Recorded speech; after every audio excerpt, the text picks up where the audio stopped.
வெண்ணெய் திரண்டதுன்னு ஒரு வார்த்தை கிழண்டதோ இல்லையோ, உடனே ஓன்னு அழத் தொடங்கினான் கண்ணன் என்று அற்புதமாக பார்க்கிறோம். அவ்விடத்திலே அப்படி ஓன் அழுதான். அதுதான் வெண்ண வார்த்தைக்கு உண்டான பிரபாவம். மண்ணு வெண்ண வார்த்தையும் என்று ஆச்சரியமாக காட்டிக் கொடுக்கிறாள். அவ்விடத்திலே நம்முடைய பூர்வர்களாக 2 வார்த்தை 6 வார்த்தைகளில் வெண்ண வார்த்தையும் பதுவ வார்த்தை இரண்டையும் இன்றைய தினம் அனுபவித்தோம்.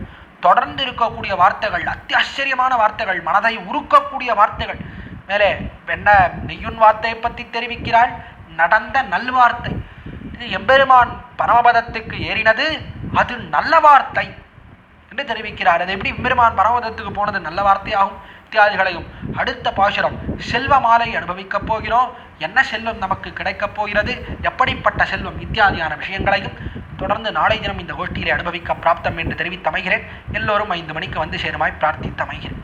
வையத்து வாழ்வீர்கள் நாமும் நம் பாவைக்கு செய்யும் கிருஷகள் கேளீரோ, பார்க்கடலுள் வையத்து இன்ன பரம நடிபாடி நெய்யுண்ணோம் பாலுண்ணோம் நாற்காலே நீராடி மையிட்டெழுதோம் மலரிட்டு நாமுடியோம் செய்யாதன செய்யோம் தீக்குறளை சென்னோதோம் ஐயமும் பிச்சையும் ஆந்தனையும் கைகாட்டி உய்யுமாறெண்ணி முகந்து ஏலோரெம்பாவாய் ஆண்டாள் திருவடிகளே சரணம், நிம்பெருமானார் திருவடிகளே சரணம், ஜீயர் திருவடிகளே சரணம்.